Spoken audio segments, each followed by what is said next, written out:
SSC GD 2026 की परीक्षा चल रही है, आप सबको मालूम है। हर बच्चा जब तैयारी करता है तो उसका बस एक ही सपना होता है कि भाई मेरा नंबर कैसे भी करके आ जाए। लेकिन साथ में वो चाहता है कि किसी भी तरह की हर मेहनती बच्चा ये चाहता है कि एग्ज़ाम में किसी भी तरह की कोई धांधली नहीं होनी चाहिए। लेकिन अब एसएससी से बच्चों का भरोसा लगभग हर एग्ज़ाम में उठता ही जा रहा है। क्योंकि अभी एसएससी जीडी जैसे एग्ज़ाम में भी, जिसमें आगे फिजिकल भी है, उसमें भी अभी झांसी में आप देखो 6 बच्चों को गिरफ्तार करना पड़ा है। सोचो 6 बच्चे एक ही सेंटर पर गड़बड़ी कर रहे थे, यानी उनका एक्सेस था सीधा बाहर, रिमोट एक्सेस से वो अपने गड़बड़ी चल रही थी। और वो तो इन्विजिलेटर जो उस कक्ष में था, यानी जो उस लैब में रहा होगा, वो थोड़ा-सा जागरूक था। अगर वो जागरूक ना रहा होता तो ये 6 बच्चे बिल्कुल साफ-सुथरे तरीके से सिलेक्शन ले गए होते। पर सवाल ये है कि क्या ऐसे सभी जागरूक लैब वाले होते हैं? अगर वो नहीं होते हैं तो कितने सारे बच्चे इसी तरह से सिलेक्शंस ले रहे होंगे?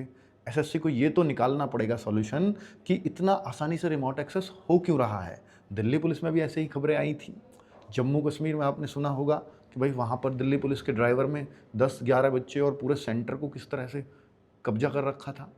तो उस तरह से अगर चीज़ें चलेंगी तो कैसे कोई बच्चा भरोसा करेगा कि फेयर सिलेक्शंस हो जाएंगे। यहाँ पर 11-11 लाख रुपए बच्चों से तय कर रखे थे। 1 लाख पहले दे दो और 10 लाख तब दे देना जब रिजल्ट आपका आ जाए, पर तब तक डॉक्यूमेंट्स हमारे पास रख दो।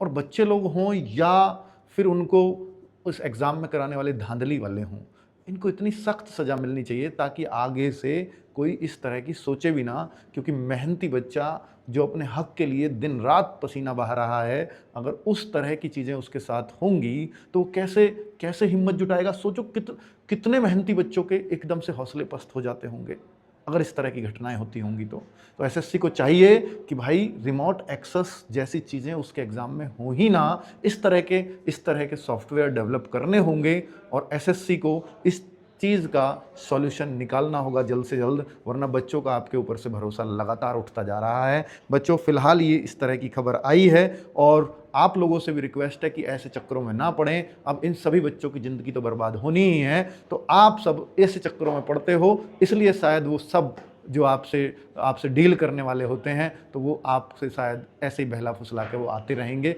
और आपके पैसे खाते रहेंगे। तो बच्चों, ऐसी चीज़ों पे प्लीज़ इन चीज़ों से बचा करो। Thank you.